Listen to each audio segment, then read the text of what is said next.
ओम स्वस्ति श्री गणेशाय नमः। ओम नमो भगवते वासुदेवाय। ओम श्री देव्यै नमः। ओम गजाननं भूतगणाधिसेवितं कपित्थजम्बो फलचारुभक्षणम् उमासुतं शोकविनाशकारकं नमामि विघ्नेश्वरपादपङ्कजं। नारायणं नमस्कृत्य नरं चैव नरोत्तमं देवीं सरस्वतीं व्यासं ततो जयमुदीरयेत्। श्रीमद्भागवत महापुराण को जय। भक्तर भगवान को जय। प्यारा भक्त भागवतहरू, श्रीमद्भागवत महापुराण कथा श्रवण गर्दै आउने क्रममा आज हामी आजको नयाँ भाग 116 मा उपस्थित भइसकेका छौं। प्यारा भक्त भागवतहरू, यहाँ राजा हरिश्चन्द्र अब चिन्तामा परेका छन्। कसरी मैले आफूले दिएको राज्यको दक्षिणा टक्र्याउने होला, 2.5 भार सुन कसरी मैले ती ब्राह्मणलाई दिने होला, अत्यन्त चिन्तामा परिरहेका छन्। यही समयमा रानीले भन्न लागिन्, राजन मा भूत सत्यम ते पुंसां पुत्र फला स्त्रिय। हे राजन, हजुरको वचन असत्य हुन हुँदैन। स्त्रीहरू छोरा जन्माएपछि अथवा सन्तान जन्माएपछि सफल मानिन्छन्। हजुरले मलाई बेचेर भए पनि प्राप्त भएको धनबाट ब्राह्मणको दक्षिणा चुकाउनुहोस्, किनभने आफूले बोलेको वचन पुर्याउनु पर्दछ। यसरी रानीले बारम्बार भन्न लागिन्। अब अगाडि गएर राजा जो हरिश्चन्द्रले यो कुरा सुन्ने बित्तिकै के भयो त, राजा हरिश्चन्द्र रानीका कुरा सुनेर मूर्छित हुनुभयो। प्यारा भक्त भागवतहरू, यस्तो अवस्था भइरहेको छ। फेरि चेतनामा आएपछि दुखी भएर बिलाप गर्दै भन्न लागे, हे कल्याणी, मेरा लागि कति दुःखको विषय आइलाग्यो। हेर, तिमीले जुन कुरा पटक पटक भनिरहेकी छौ ती कुरा मेरा लागि असह्य हुनेछन्। हे देवी, तिम्रो मुस्कानले भरिएको वचनलाई म पापीले कसरी बिर्सन सकौँला। हे पवित्र मुस्कान भएकी सुन्दरी, तिमीलाई बेच्ने कुरा गर्नु तिम्रा लागि पनि के उचित होला त? तिम्रा लागि उचित होला, मेरा लागि त उचित छँदै छैन। हे रानी, यस प्रकारको नमिठो कुरा किन भनिरहेकी छौ? आफ्नी रानीलाई बेच्ने कुराले अत्यन्त अतिएका राजा हरिश्चन्द्र माथिका कुरा अब बताएर असह्य भुइँमा लडे। हेर्नुहोस्, यी माथि जति पनि कुराहरू बताए सबै बताउँदै फेरि मूर्छा परेर भुइँमा लडे। त प्यारा भक्त भागवतहरू, मूर्छामय चोटिलो अवस्थामा पुगे। राजा मूर्छित भएका कारण उनलाई भुइँमा तेर्सिएको देखेर रानी शैब्या अत्यन्त दुखी भइन्। उनीसँग परम दयाले भरिएका वचन भन्न थालिन्। हे महाराज, कसको अनिष्ट चिन्तनबाट हामी माथि यस्तो सङ्कट आइलाग्यो? सबैका लागि भलो हुने काम त हामीले गरेकै थियौँ। कहाँबाट शत्रु लागे? ल हेर्नुहोस् है, यो शत्रु लाग्यो हो नि त, होइन? शत्रु लाग्यो भने पनि यस्तो हुन्छ। आज यस्तो सङ्कट आइलागेको छ, जसको परिणाम स्वरूप आज संसारलाई शरण दिने महाराजा हरिश्चन्द्रलाई दरिद्र भनेर निरुपाय भई भुइँमा मूर्छित भएर लड्नु परेको छ। सबैलाई हिजोसम्म खाना लाउन दिनेवाला, सबैको रक्षा गर्नेवाला, सबैको पालन गर्नेवाला राजा आज अरूको जुठो पुरो खानुपर्ने अवस्थामा पुगिसकेका छन्। जुन राजा हरिश्चन्द्रले करोडौंको सम्पत्ति ब्राह्मणहरूलाई दान गरेर दिनुभयो, आज उहाँ नै पृथ्वीमा केही नभएको हरिकङ्गाल भएर सुतिरहनु भएको छ। महान कष्ट छ। हे दैव, महाराजा हरिश्चन्द्रले तपाईको के बिगार्नु भयो जुन कारणबाट तपाईले इन्द्र र उपेन्द्रसँग तुलना गर्न सकिने अयोध्याका नरेशलाई यस्तो पापमय दुर्दशामा पुर्याइदिनुभयो। शैब्याले यस्ता प्रकारले बारम्बार विलाप गर्न लागिन्। यसरी रानीले आफ्ना उद्गार व्यक्त गरिन्। आफ्ना पतिको असहनीय दुःखको भारीले च्यापिएकी र भित्रैबाट सन्तप्त भएकी सुन्दरी रानी पनि मूर्छामा परिन् र पृथ्वीमा लडिन्। त्यसबेला भोकले आतिएका बालक राजकुमार रोहित बाबुआमाको यो अवस्था देखेर अत्यन्त दुखित भई भन्न लागे, हे पिताजी, मलाई अन्न दिनुहोस्, मलाई भोक लाग्यो। ल हेर्नुहोस् है, कति दिनदेखि अब खान पाउनु भएको छैन, तिनैजनाले खाएका छैनन्।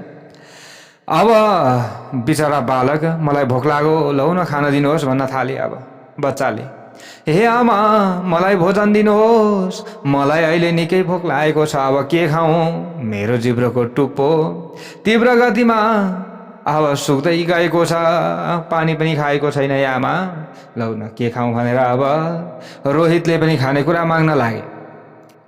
त सुताजी अगाडि गएर नैमिषारण्यमा भेला हुनुभएका शौनकादि 88,000 ऋषिहरूलाई यो कथा श्रवण गराउँदै भन्नुहुन्छ, एतस्मिन्नन्तरे प्राप्तो विश्वामित्रो महातपः अन्तकेन समक्रुद्धो धनं स्वं याचितुं हृदा। बालक रोहितको रोदनपछि यमराज जस्तै रिसाएका तपस्वी विश्वामित्र फेरि ब्राह्मणको रूप धारण गरेर आफ्नो दक्षिणा माग्नको लागि त्यहाँ आइपुगे। यता रोहितले लौ न भोक लाग्यो भनेर भनिरहेका छन्, यता राजा अब मूर्छित भइरहेका छन्, यता रानीलाई चिन्ता परिरहेको छ। रिसाएका विश्वामित्रलाई देख्न साथ हरिश्चन्द्र अब जाग्न त जाएका रहेछन्, फेरि मूर्छाबाट बिउजिएका रहेछन्, फेरि मूर्छित भएर भुइँमा लड्न पुगे। विश्वामित्रले पानीको छिटा दिएर भने, हे राजा हरिश्चन्द्र, तपाईँ उठ्नुहोस् र मलाई दिनुपर्ने दक्षिणा दिनुहोस्। मलाई के भनेर वचन दिनुभएको थियो त्यो वचन पुरा गर्नुहोस्। ऋणलाई जति दिन राख्यो उति त्यो घिनको विषय बन्दछ। ऋणीको दुःख दिनदिनै बढ्दै जान्छ। त्यसपछि चिसो जलको छिटा पर्दा राजा चेतनामा आए। ल हेर्नुहोस् है प्यारे भक्त भागवतहरू, विश्वामित्रले भनिरहेका छन् नि त, ऋणलाई राख्नु हुँदैन। विश्वामित्रलाई नजर गर्न साथ फेरि मूर्छामा राजा पर्नुभयो। विश्वामित्रलाई नजर गर्न साथ फेरि मूर्छामा राजा परेपछि राजालाई पटक पटक मूर्छित भएको देखेर विश्वामित्र अत्यन्त रिसाए र उनलाई आश्वासन दिँदै विश्वामित्रले भन्न लागे। विश्वामित्र भन्दछन्, दियताम दक्षिणा सामे यदि धैर्यमवेक्ष्यसे। तपाईलाई धैर्य चाहिएको छ भने, धैर्य चाहिएको छ भने मेरो दक्षिणा दिनुहोस्। सत्यबाट सूर्य तपिरहेका छन् भने सत्यबाट पृथ्वी अडिएकी छन्। परम धर्म पनि सत्यमै अडिएको छ। स्वर्ग पनि सत्यमा प्रतिष्ठित हुन्छ। 1000 अश्वमेध यज्ञ र सत्यलाई तुलामा तौलने हो भने सत्यको वजन 1000 अश्वमेध यज्ञ भन्दा पनि बढी हुनेछ। मैले यो सबै कुरा बताउनुको प्रयोजन तपाईले बुझ्नु भएकै छ होला हे राजा। तपाई पनि धर्म नजान्ने हुनुहुन्न। हे राजा, तपाईले मेरो दक्षिणा दिन सक्नुहुन्न भने आज सूर्यास्त भइसकेपछि निश्चित रूपमा मैले तपाईलाई श्राप दिनेछु। यसरी आफ्ना कुरा राखेर विश्वामित्र तुरुन्तै त्यहाँबाट हिँड्नुभयो। राजा हरिश्चन्द्र डरले व्याकुल भए। यसरी निर्दय मुनिद्वारा सताइएका र परिस्थितिका कारण गरिब बन्न पुगेका राजा दुखी भएर भुइँमा थचक्क बसे। अब खुइया खुइया गरेका छन्। ल हेर्नुहोस् है प्यारे भक्त भागवतहरू, कतै काम गर्न जाउँ भने पनि काम गर्न केही पाइँदैन। अब के गर्ने होला? लौ फसाद पर्यो। अब यहाँ यतिकैमा एउटा वेदमा पारङ्गत विद्वान ब्राह्मण अनेक ब्राह्मणहरूलाई साथमा लिएर आफ्नो घरबाट बाहिर आए। बाहिर आएपछि ती तपस्वी ब्राह्मणलाई देखेर रानीले राजासँग धर्मयुक्त वचन भनिन्। ब्राह्मण तिनै वर्णको पिता भनिन्छ। हे स्वामी, पुत्रले पितासँग धन लिन सक्छ, यसमा केही सन्देह छैन। तपाईलाई ती ऋषिले साह्रै सताएका छन्। मेरो विचारमा त जो ब्राह्मण अहिले आफ्ना अनुयायीका साथमा आउँदैछन् उहाँसँग केही धनका लागि प्रार्थना गरौँ बरु। त्यहाँ हेर्नुहोस् त, पर ब्राह्मण एकजना आउँदै हुनुहुन्छ नि, उहाँसँग धन मागौँ र विश्वामित्रलाई दिउँ न। अलिकति भए पनि यसो खाँचो टर्दै गर्छ। अब यसरी भनिसकेपछि राजाले अगाडि गएर भन्नुहुन्छ, नाहम प्रतिग्रहम काङ्क्षे क्षत्रियोहम सुमध्यमे। हे सुन्दर कटी भएकी मेरी रानी, म क्षत्रिय हुँ, त्यसैले कसैसँग पनि दान लिने इच्छा मैले गर्दिनँ र मैले दान लिन पनि हुँदैन। भोलि मलाई ठुलो दोष लाग्नेछ। याचना गर्ने काम ब्राह्मणको हो, क्षत्रियको होइन। ब्राह्मण चारै वर्णका गुरु हुन् र सबैद्वारा सधैँ पूजनीय हुन्छन्, त्यसैले उनीहरूलाई माग्ने अधिकार छ, हामीलाई माग्ने अधिकार छैन हे रानी। यसैले गुरुसँग माग्न हुँदैन। क्षत्रियले त विशेष रूपमा ब्राह्मण आदि सबै जातिको पालन गर्नु पर्दछ। यज्ञ गर्नु, अध्ययन गर्नु, दान दिनु, शरणमा आएका मानिसहरूलाई अभय दिनु र प्रजाको पालन गर्नु, यी कर्म क्षत्रियका लागि विधान गरिएका छन्। मलाई केही दिनुहोस् भन्ने दुखी मानिसको वचन क्षत्रियले बोल्नु हुँदैन। हे रानी, जहिले पनि क्षत्रियको मुखमा म दिन्छु भन्ने वचन रहनु पर्दछ, म लिन्छु भन्ने वचन रहनु हुँदैन। मेरो हृदयमा पनि म दिन्छु भन्ने वचन नै रहेको छ। त्यसैले म अरू कुनै उपायबाट भए पनि धन कमाएर मेरा साहु ब्राह्मणलाई तिर्नेछु, तिमीले चिन्ता नगर। अब यसो भनेपछि रानीले फेरि भन्न लागि, कालः समविषमकरः परिभव सम्मानद कालः। समयको प्रभावले जीवनमा सम र विषम परिस्थिति आउने गर्छन्। कालले नै मनुष्यलाई सम्मान दिन्छ र अपमान पनि दिन्छ। कालले नै मनुष्यलाई दाता बनाउँछ र माग्ने पनि बनाउँछ। एउटा विद्वान, शक्तिशाली र क्रोधी ब्राह्मणले तपाईँ जस्ता राजालाई सुख र राज्यबाट च्युत गराए। यो कालकै विचित्र गति त हो नि, होइन र? अब रानीले यति भनेपछि राजा हरिश्चन्द्रले भने, असिना तीक्ष्ण धारेण वीरम जिह्वा द्विधा कृता। तीखो धार भएको तरबारबाट जिब्रोलाई टुक्रा टुक्रा पार्न बरु ठिक हुन्छ, तर आफ्नो सम्मान र स्वाभिमान छाडेर मलाई दिनुहोस् भनेर माग्नु ठिक हुँदैन। मैले माग्न सक्दैन हे रानी, म क्षत्रियको छोरो हुँ, मैले कसैसँग केही माग्न सक्दिनँ। मैले त आफ्नै बाहुबलले कमाएको धन नित्य दान गर्दछु र गर्ने पनि छु।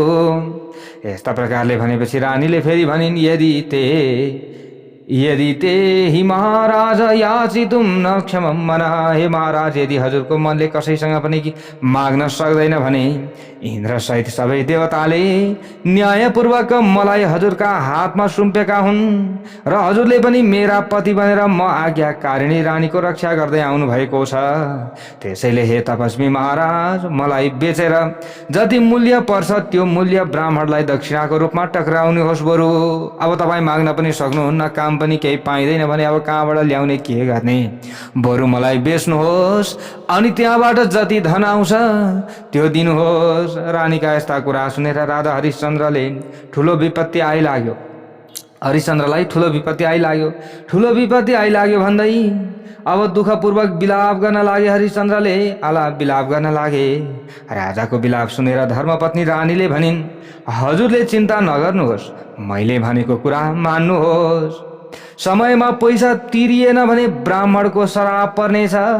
ब्राह्मण भन्नु आगो हो, त्यसबाट डढेपछि तपाईलाई नीच योनिमा जन्मनु पर्नेछ। हजुरले मलाई बेच्ने काम जुवा खेल्नका लागि गर्न लाग्नु भएको होइन नि त, होइन र? जुवा खेल्नु भएको होइन, मदिरापानका लागि मलाई बेच्ने पनि होइन तपाईले। राजाको राज्यको प्रशासनका लागि पनि मलाई बेच्ने होइन, भोग विलासका लागि पनि मलाई बेच्ने होइन, तर तपाईले ब्राह्मणको ऋण तिर्न तपाईले मलाई बेच्ने हो। त्यसकारणले गर्दा मलाई बेच्दा तपाईलाई कुनै पनि ठुलो दोष लाग्दैन।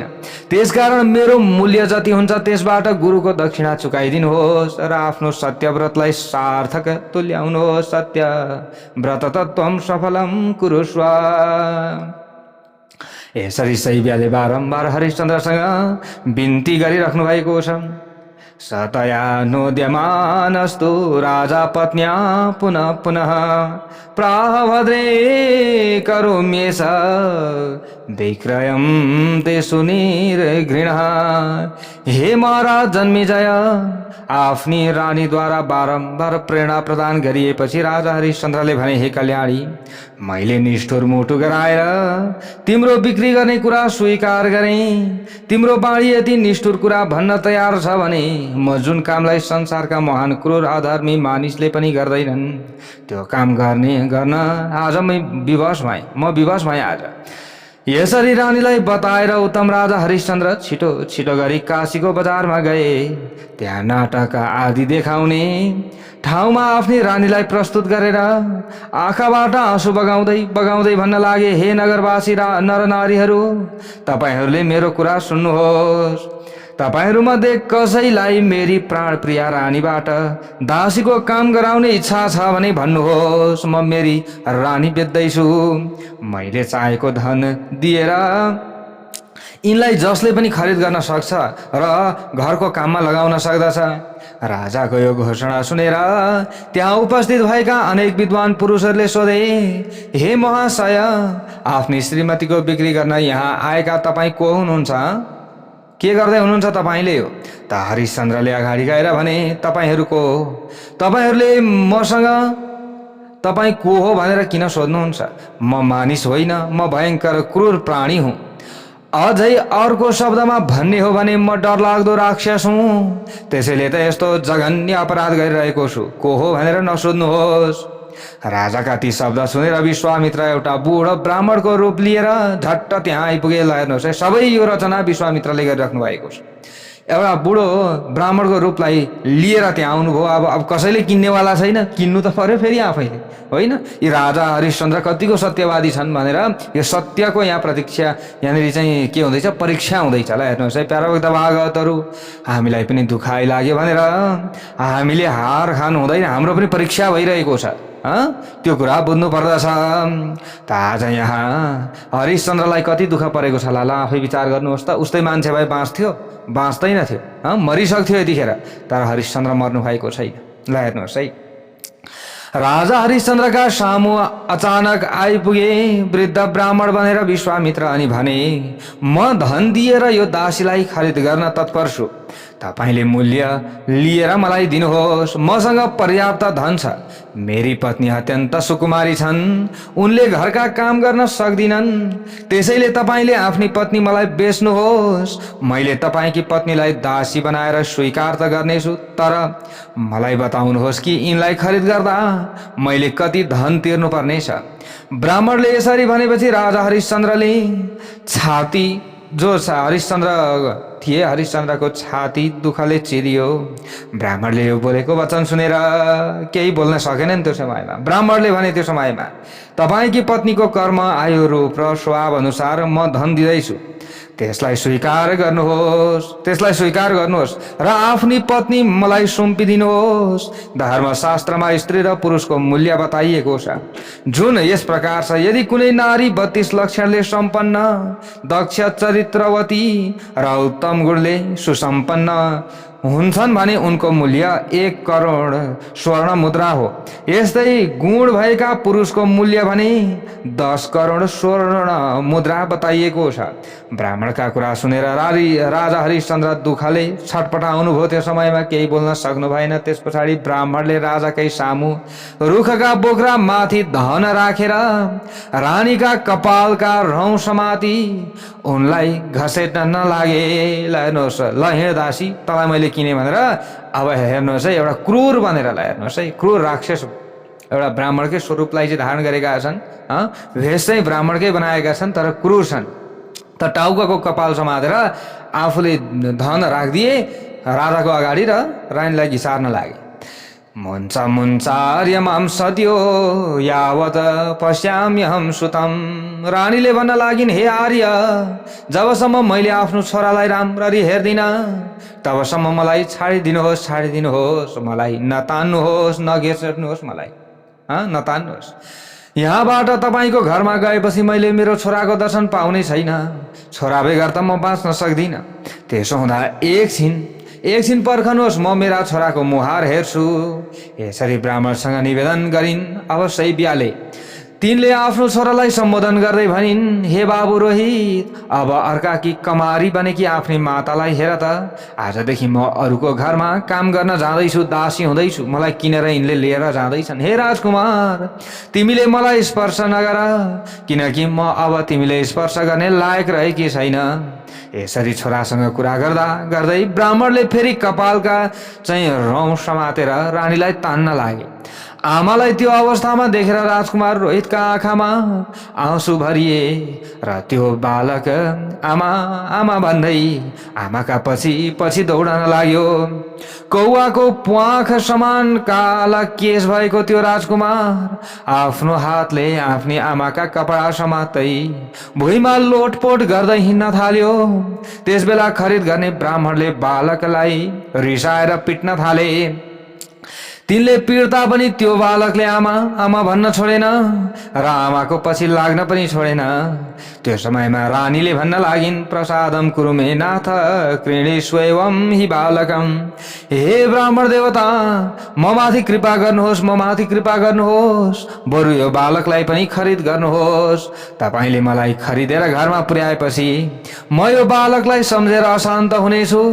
भोलि मेरो मृत्यु हुनेछ। तपाईले दिएको धनको के मूल्य भएर?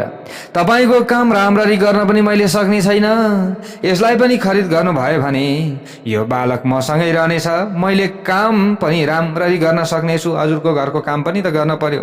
हे प्रभु, म अभागिनी माथि हजुरले अवश्य कृपा गर्नुहोस्। बरु अलिकति केही धन दिएर यी बालकलाई पनि खरिद गर्नुहोस्।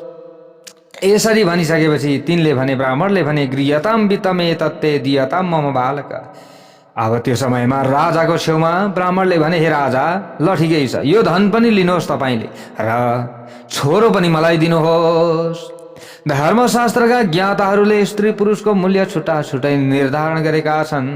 जस्तै 100, 1000, लाख र करोड संख्यामा। यसै गरी अरू विद्वानहरूले पनि उत्तम लक्षणले युक्त भएकी, कुशल राम्रो स्वभाव भएकी नारीको मूल्य 1 करोड, त्यस्तै गुण भएको सगुण भएको पुरुषको मूल्य 10 करोड त बताएका छन्। त्यसै कारणले गर्दा अब यो बालक पनि पुरुष हो, त्यसैले म यिनको मूल्य चुकाएर लिएर जान्छु। ब्राह्मणले यसरी बालकको मूल्य पनि सामुन्नेमा राखिदिए, अर्थात् हातमा लिएको धन कुनै वस्त्रमाथि राखेर दिए। फेरि त्यो रोइरहेको बालकलाई पनि समातेर उसकै आमाका साथमा बन्धनमा बाँधिदिए। यसरी ती ब्राह्मणले आफ्ना छोरालाई खरिद गरेर खुसी हुँदै आफ्नो घरतर्फ लैजान लागे। त्यसबेला अत्यन्त दयनीय अवस्थामा प्राप्त भएकी रानी राजा हरिश्चन्द्रलाई प्रदक्षिणा गरेर दुवै घुँडाको सहाराले झुकेर प्रणाम मुद्रामा बसिन र आँखामा आँसु भर्दै भनिन्, यदि मैले जन्म जन्मान्तरमा दान गरेको छु भने, यज्ञ गरेको छु भने, ब्राह्मणहरूलाई सन्तुष्ट तुल्याएकी छु भने, ती पुण्यका प्रभावले राजा हरिश्चन्द्रलाई फेरि मैले पतिका रूपमा प्राप्त गर्न सकौँ।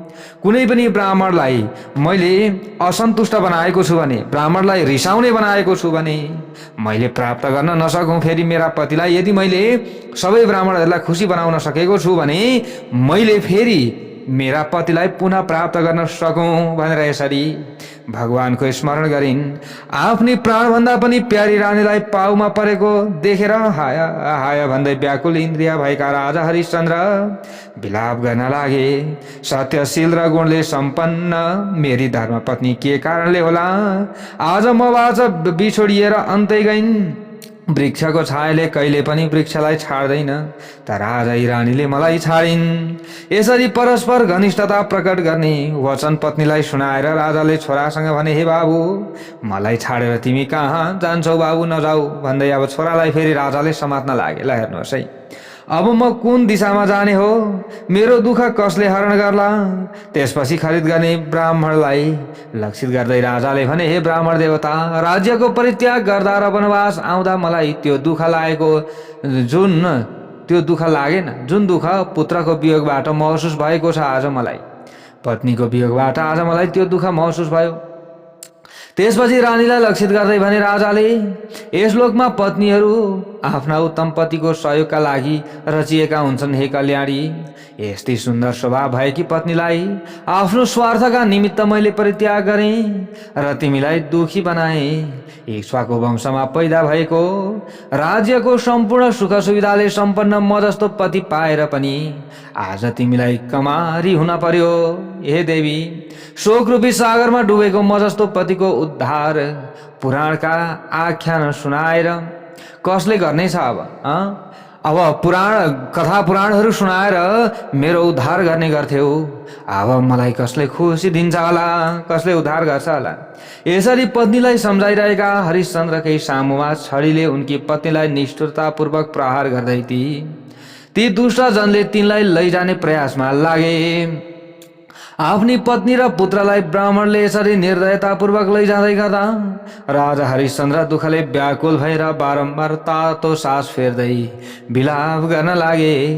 आजसम्म जसलाई वायु स्पर्श चन्द्रमा, वायु सूर्य चन्द्रमा र पृथ्वीका मानिसहरूले नजर गर्न पाएका थिएनन्, त्यस्तै कुलीन खानदानकी मेरी पत्नीलाई दासी हुन पर्यो। हातका कोमल कोमल औँलाहरू भएको यो बालक जुन सूर्य वंशमा पैदा भएको थियो, त्यसलाई बेचिनु पर्यो।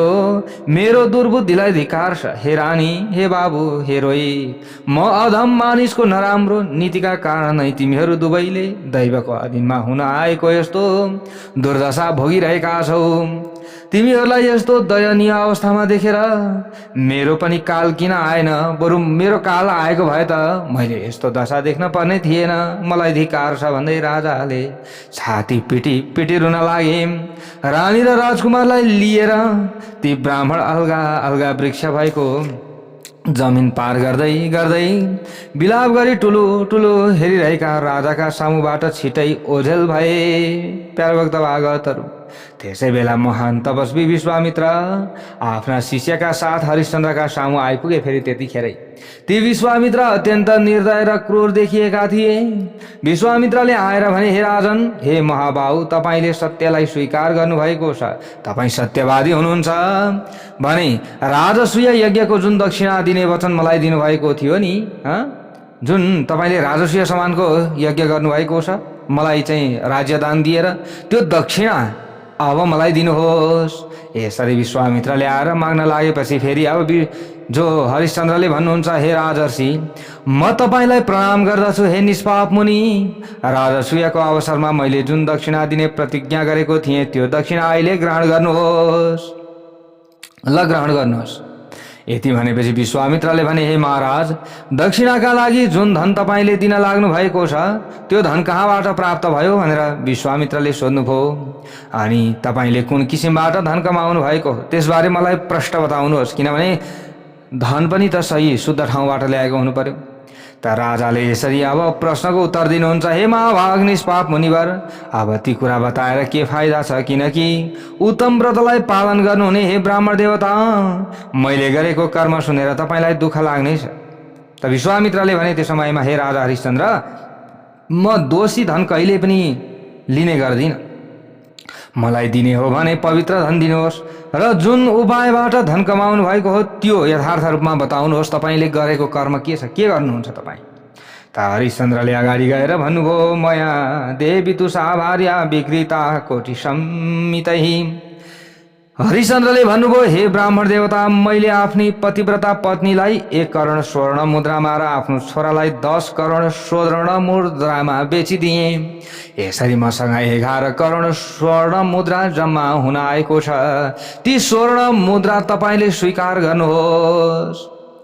पत्नी र पुत्रलाई बेचेपछि प्राप्त भएको धनलाई थोरै ठानेर विश्वामित्रले अब राजाले यसो भनिरहँदा रिसाउँदै शोकग्रस्त राजालाई र जो राजा हरिश्चन्द्रलाई भने, राजसूय यज्ञको यति थोरै दक्षिणा हुन्छ?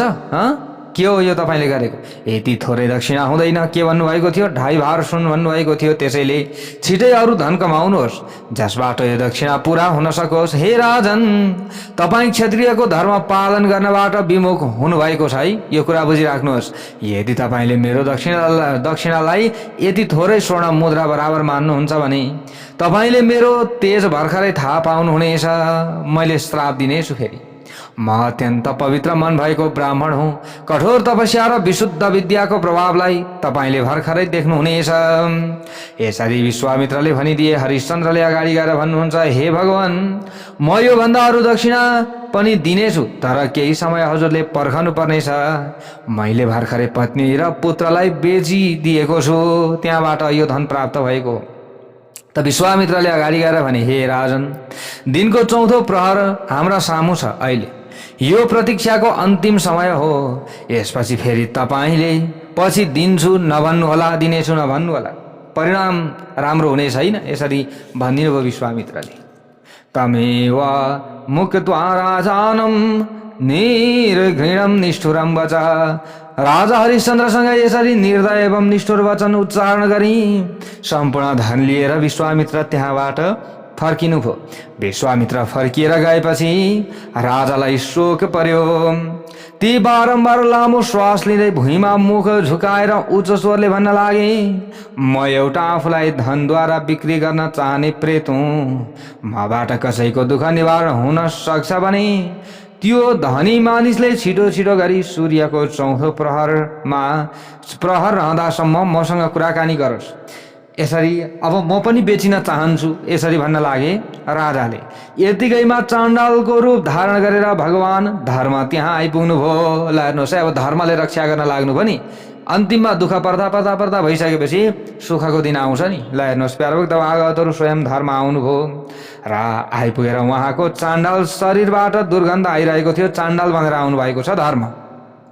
छाती डरलाग्दो थियो, दारी विशाल थिए, ठुला दाँत भएका चाण्डाल रूपका उहाँ निर्दयी लाग्नु भएको थियो। नराधम र भयानक चाण्डालको शरीरको वर्ण कालो थियो, त्यसको पेट ठुलो थियो, त्यो आफैमा धेरै मोटो थियो। उसले आफ्नो हातमा एउटा पुरानो जर्जर लौरो समातेको थियो र घाँटीमा त्यसले लासको माला लगाएको थियो। तब यस्ता प्रकारले चाण्डालले भन्यो आएर, हे आफ्नो शरीर बिक्री गर्न चाहने मानिस, म तिमीलाई दासको रूपमा राख्न चाहन्छु। मलाई सेवकको अत्यन्त आवश्यकता छ। तिमीले छिटै बताऊ कि तिमीलाई कति पैसा दिनु पर्दछ। ल भन, कति दिनु पर्दछ, तिमीलाई कतिमा खरिद गर्नु पर्दछ। यसरी भनेपछि अब यहाँ राजा, हे राजा जन्मेजय, यहाँ वेदव्यासजी भन्नुहुन्छ, अत्यन्त क्रूर दृष्टि भएको निष्ठुर उद्दण्ड चाण्डालको त्यस प्रकारको वचन सुनेर महाराजा हरिश्चन्द्रले भन्नुभयो कि तपाईँ को हुनुहुन्छ। चाण्डालले भन्यो, हे उत्तम राजा, म प्रवीर नामबाट विख्यात भएको एउटा चाण्डाल हुँ। मरेका मानिसहरूको कात्रो ग्रहण गर्ने काम तिमीले गर्नु पर्नेछ। अब मसँग मेरो दास भएर गएपछि तिमीले मेरो आज्ञा पुरापुर पालन गर्नुपर्नेछ। चाण्डालले यसो भनेपछि राजाले भने, मेरो त विचार छ कि मलाई कुनै ब्राह्मण अथवा क्षत्रियले ग्रहण गरोस्। म खराब व्यक्तिको दास बन्न चाहदिनँ। बरु म दास बन्छु त कसको, कि क्षत्रियको कि ब्राह्मणको घरमा गएर बरु म काम गर्न चाहन्छु अथवा उनीहरूको चरणमा म पर्न चाहन्छु। किनभने उनीहरूको चरणमा पर्यो भने बरु उद्धार हुन्छ। तपाईँको चरणमा परेर त भोलि नरक जानुपर्छ। किनकि उत्तम पुरुषका साथमा उत्तमको, मध्यम पुरुषको साथमा मध्यमको र अधम पुरुषका साथमा अधमको सङ्गतमा धर्म कायम रहन्छ, नभए धर्म सबै सकिन्छ। यो कुरा शास्त्रकारहरूले बताएका छन्। यति भनेपछि चाण्डालले भन्यो, हे उत्तम राजा, तपाईँले भर्खरै मेरा सामु प्राचीन आचार्यहरूको भनाइ जुन राख्नुभयो त्यो तपाईँले विचारै नगरिकन राख्नु भएको हो। जुन मानिसले राम्ररी सोचे विचारेर बोल्दछ त्यसले चाहेको फल पाउँछ। हे निष्पाप राजा, तपाईँले विचारै नगरिकन जुन सामान्य कुरा गर्नुभएको छ त्यो ठिक छैन। यदि तपाईँले सत्यलाई प्रमाण मान्नुहुन्छ भने तपाईँलाई मैले खरिद गरिसकेको छु, यसमा कुनै सन्देह छैन। असत्य भाषण, अब हरिश्चन्द्रले भने त्यो समयमा असत्य भाषण गर्नाले अधम मानिस छिटै डरलाग्दो नरकमा जान्छ। मेरा लागि चाण्डाल बन्नु ठिक हुनेछ, तर असत्य आश्रय लिनु ठिक हुने छैन। ल हेर्नुहोस्, अब हरिश्चन्द्रले पनि त्यही भने। वेदव्यासले भन्नुभयो, अगाडि गएर हरिश्चन्द्र राजाले यसरी कुरा गर्दा गर्दै क्रोध र ईर्ष्याले आँखा फैलाएर हेरिरहेका तपस्याका खजना विश्वामित्र फेरि त्यहाँ आइपुग्नुभयो। उनले राजालाई भने, त्यहाँ आएर यो चाण्डाल तपाईँको मन अनुसार धन दिन भनी यहाँ आएको छ। तपाईँले अब आफ्नो शरीरको मूल्य लिएर मेरो दक्षिणा किन चुकाउनुहुन्न? यति गर्नुहोस् त तपाईँको सबै कार्य सिद्धिहाल्छ। त हरिश्चन्द्रले भने त्यो समयमा हे भगवान म आफूलाई सूर्यवंशमा पैदा भएको क्षत्रिय पुरुष सम्झन्छु। म धनको लोभले चाण्डालको दास भएर कसरी बसुँ मैले कसरी बसुँ? यो म सक्दिनँ। यसरी भनेपछि विश्वामित्रले भने यदि चाण्डाल वित्तम त्वमात्मविक्रयजं मम, तपाईले यदि आफूलाई चाण्डालको हातमा बेचेर त्यसबाट प्राप्त हुने धन मलाई दिनुहुन्न भने तपाईलाई मैले श्राप दिनेछु। चाण्डाल होस् या ब्राह्मण जोसँग भए पनि पैसा लिएर तपाईले मेरो दक्षिणा चुकाउनु पर्दछ। यस समयमा चाण्डाल बाहेक अरू कसैले तपाईलाई धन दिने छैन। हे राजन, यो कुरा तिमीले निदो गर, यो कुरा सत्य छ। फेरि अब तिमीलाई बिना धन कसैले पनि किन्दैन, धन दिन्छ, चाण्डालले पनि धन दिन्छ। हे राजन, यदि तपाईले मेरो धन अब दिनुहुन्न भने म दिनको चौथो प्रहरको आधा घडी मात्र बाँकी रहेपछि मैले श्राप रूपी आगोले तपाईलाई खरानी बनाइदिनेछु। त वेदव्यासजीले अगाडि गएर भन्नुभयो। त्यसपछि राजा हरिश्चन्द्रले जीवित हुँदा हुँदै पनि मरे समान आफूलाई सम्झेर तपाईँ प्रसन्न हुनुहोस् भन्दै व्याकुलतापूर्वक ऋषि विश्वामित्रका पाउ समाते। ल हेर्नुहोस् है, त हरिश्चन्द्रले भने अगाडि गएर दासोस्मि आरतोस्मि दीनोस्मि त्वद्भक्तस्य विशेषतः। हे ब्राह्मण देवता, म हजुरको दास हुँ, दुखी छु, दिनहीन छु। यस्तो अवस्थामा पनि हजुरको भक्त छु। चाण्डालको सम्पर्कमा रहनु निकै कष्टकर काम हो, म माथि दया गर्नुहोस्। बाँकी धन चुकाएपछि म हजुरको अधीनमा रहेर सेवा गर्नेछु। हे मुनि श्रेष्ठ, हजुरको मनको इच्छा अनुसार काम गर्दै म सधैँ हजुरको दास बनेर रहनेछु। बरु हजुरले नै मलाई खरिद गर्नुहोस्, तर यो चाण्डालको हातमा मलाई नबेच्नुहोस् भन्न लागे। अब राजाले त विश्वामित्रले भने हे महाराज, तपाईँले भने जस्तै होस्, तपाईँ मेरा दास बन्नुहोस्। तर अब तपाईँ मेरो दास बनिसक्नु भएको छ है। अब तपाईँको वचनले अब म तपाईँलाई बेच्दछु। ल हेर्नुहोस् है प्यारा भागवतहरू, मेरो दास बन्नुहोस् तपाईँ, किन्तु तपाईँले सधैँ मेरा वचनको पालन गर्नुपर्ने हुन्छ। मेरो दास बनिसकेपछि अब मेरो वचनको पालन तपाईँले गर्नुपर्ने छ, किनकि तपाईँ मेरो दास बनिसक्नु भएको हो। त विश्वामित्रले यसरी आफ्ना कुरा बताएपछि राजा हरिश्चन्द्र अत्यन्त खुसी भए र आफ्नो पुनर्जन्म भएको ठाने। फेरि विश्वामित्रलाई भन्न लागे, हे उत्तम ब्राह्मण, मैले हजुरको आज्ञा सधैँ पालन गर्नेछु। ल म तपाईँको दास भएँ आजदेखि। तपाईँ भन्नुहोस् अब मैले के गर्नु पर्यो? यसमा कुनै सन्देह छैन। हे निष्पाप महर्षि, हजुरले आदेश दिनुहोस्, मैले अब कुन कार्य सम्पन्न गरौँ? ल म हजुरको दास बने भनेर अब यसरी हरिश्चन्द्रले विश्वामित्रको दास बन्न स्वीकार गर्नुभएको छ। तर अब विश्वामित्रले आफ्नो दास बनाएर फेरि चाण्डालको हातमा बेच्दै हुनुहुन्छ। त्यो कथा भोलिको भागमा हामीले श्रवण गर्नेछौँ। भक्तवत्सल भगवानको जय।